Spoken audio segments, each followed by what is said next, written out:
World leaders have arrived in southern Italy ahead of the 50th G7 Leaders Summit. The meeting brings together leaders of the world's 7 largest advanced economies to tackle some of the biggest issues. Top of the agenda this year will be the wars in Gaza and Ukraine. Our correspondent Mark Lowen is there for us. Mark. Martin, thank you very much indeed. Yes, hello and welcome to southern Italy, the region of Puglia, which has been elevated for a couple of days to the centre of diplomacy, host to the G7, the meeting of the world's most industrialised nations, and the president this year is Italy. Now, the meeting is actually happening about 80 kilometres from where I'm speaking to you now. We're in the media area in Bari, which is the capital of Puglia, but the leaders have a much more glamorous location. They are gathering at a gorgeous, sumptuous resort called Borgo Egnazia, which has played host to the wedding of Justin Timberlake and Jessica Biel. It was a place of where Madonna used to holiday, and apparently the late Sean Connery rather liked holidaying there as well. And it is the place where leaders will tackle a huge array of pressing issues for the world, from the climate crisis, to Africa, to migration, to Ukraine, to artificial intelligence, a session that will be personally attended by Pope Francis on Friday, the first time that a Pope will attend the G7. Now, in the last half hour or so, the leaders have gathered for their traditional family photo, as one big happy family, of course. The permanent members of the G7 posing under an olive tree, the leaders of the US, France, Germany, Japan, Canada, Britain, Italy, and of course the presidents of the European Commission and European Council as well, who are joining them. And the striking thing really is, you look at these pictures there, are that so many of those smiling leaders are facing massive political problems back home. Rishi Sunak, of course, leader of the UK, could be on his way out, languishing in the opinion polls before an upcoming election on the 4th of July. Joe Biden facing electoral woes potentially against Donald Trump in November. There was that crushing electoral defeat for President Macron in France after the European elections on Sunday, which saw him resoundingly defeated by the far right at National Rally and prompting parliamentary elections there. In Germany, Olaf Scholz was beaten into 3rd place in those EU elections, the worst ever result for him. Canada's Prime Minister Justin Trudeau behind in the opinion polls before next year's election too. And then the one stable place is the one that perhaps you might not expect to be so stable, the country known for its political volatility, that's known almost 70 governments since the Second World War, Italy. Giorgia Meloni boasting that she goes into this G7 as the strongest government of all. And in the last half hour or so, she has addressed the world leaders at the start of this summit. Italy decided to host the Leaders' Summit in the region of Apulia. This was not a coincidence. We did this because Apulia is a region of southern Italy, and the message we want to launch is a G7 which, under Italian presidency, wishes to strengthen its dialogue with the nations of the Global South. And we did this because this area has historically been a bridge between East and West. Giorgia Meloni basking in the glorious Italian sunshine, but also, of course, in that victory in the EU elections on Sunday that saw a comprehensive win for her Brothers of Italy party, increasing their share of the vote, in fact, from national elections a couple of years ago. So she is the only Western European leader to have emerged strengthened from the EU elections, and so that is very much behind the confidence that is being exuded by Italy's Prime Minister. Well, looming large over this summit is, of course, Ukraine, and the leaders are expected to greenlight a proposal which would see the interest on frozen Russian assets in the West, which total around about $300 billion, being used as a loan for Ukraine. So the interest on those assets would equal about $50 billion, which could provide much needed funds to war-weary and cash-starved Ukraine.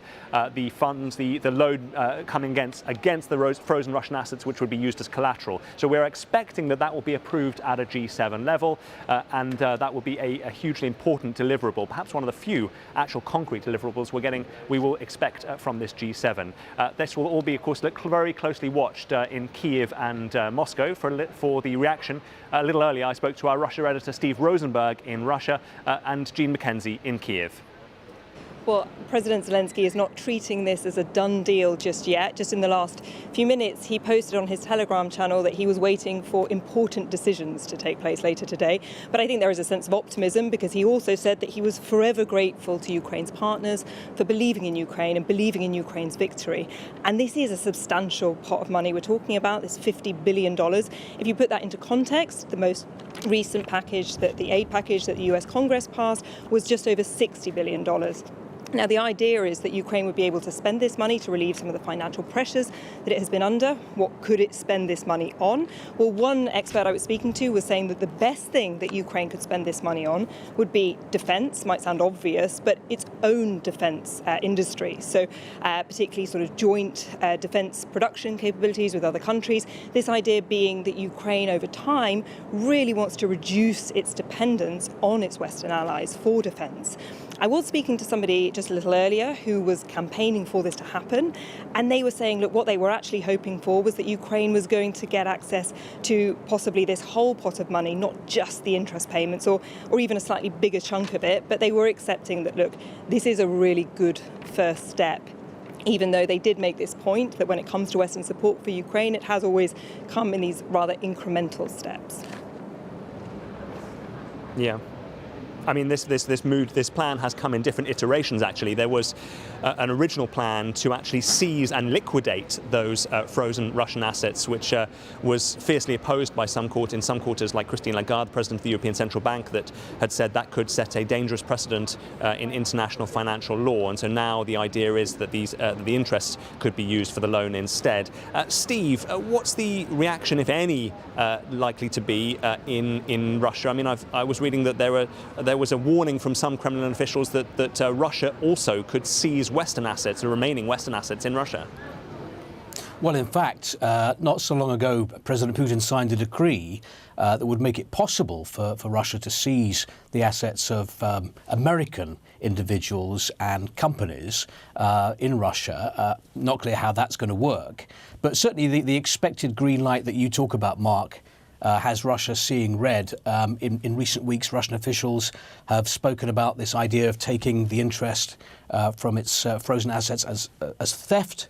So I think if this goes ahead, the reaction will be pretty negative from here. It's quite interesting, actually, the way the Russian media and Russian officials are looking at the G7 meeting, because on the one hand, there's a lot of bluster. They're very dismissive. They're pointing at the figures around the table and talking about how weak they are domestically. The British Prime Minister, the leaders of France and Germany after their drubbing in the European elections. On the other hand, clearly there is concern here that this summit could lead to a tightening of international sanctions against Russia, removing some of the loopholes to make it just that bit harder for Russia to finance and sustain the war effort.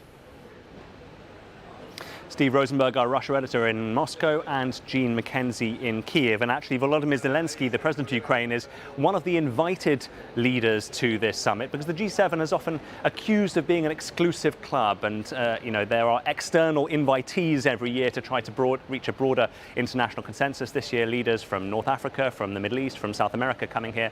And also, of course, the president of Ukraine, who has said that he will be pushing for a quicker fighter jet training for Ukrainian pilots by others, and more long-range weapons as well. And already President Biden is saying that he will sign a long-term security deal with Ukraine that could potentially outlive a Donald Trump presidency, maybe. Let's see whether that is going to be the case. So plenty to discuss and plenty to mull over with our diplomatic correspondent, James Landale, who is here with me now. James, nice to have you here. A lot on this agenda, not least, of course, Ukraine, but also Africa, with Italy trying to push for energy and infrastructure projects in Africa to try to stem migration. And the Middle East, of course, the other war that's hanging over this summit. What hope is there that the G7 can add diplomatic clout to the calls for a ceasefire, where so many other forums the calls are falling on deaf ears? Well, what's been fascinating is actually the G7 gave its support to the latest sort of Biden peace plan, as we're calling it, in a statement actually last week, along with lots of other international institutions and organisations, to try and give some momentum to it. In other words, so that the leaders said, we can't wait until this summit. We have to demonstrate our support before that. So they've issued that statement. They'll say something similar here today.